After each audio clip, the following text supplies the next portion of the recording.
بسم اللہ الرحمن الرحیم۔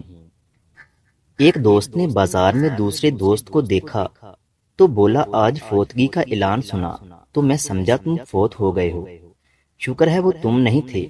یہ سن کر دوسرا دوست بولا اگر میں فوت ہوا ہوتا تو یہ دکانیں اس طرح نہ کھلی ہوتی، پورا بازار بند ہو جاتا۔ پھر ایک دن وہ دوست واقعی فوت ہو گیا۔ بتانے والے بتاتے ہیں کہ بازار میں اس دن اس کے سگے بھائی کی بھی دکان بند نہ ہوئی، اور جب اس سے اس کی وجہ پوچھی گئی تو کہنے لگا جنازہ ابھی لیٹ ہے، دودھ اور دہی خراب نہ ہو جائے، میں جلدی سے ان کو بیچ کر دکان بند کر کے آتا ہوں۔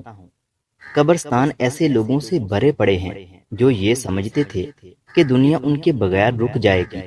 یقین مانو کچھ بھی نہیں رکتا، کچھ بھی نہیں بدلتا، تھوڑے دنوں کے بعد سب کچھ ویسے کا ویسا ہی ہو جاتا ہے۔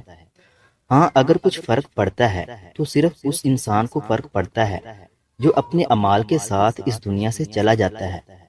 کوشش کریں کہ جاتے وقت صرف اچھے اعمال لے کر جائیں، کیونکہ وہ زندگی ہماری ہمیشہ کی زندگی ہے اور ادھر بہت فرق پڑتا ہے۔ اگر ویڈیو اچھی لگی تو اسے لائک کریں اور مزید ایسی ہی ویڈیوز دیکھنے کے لیے ہمارے یوٹیوب چینل علمی روم کو سبسکرائب کریں۔ ملتے ہیں اگلی ویڈیو میں، تب تک کے لیے اللہ حافظ۔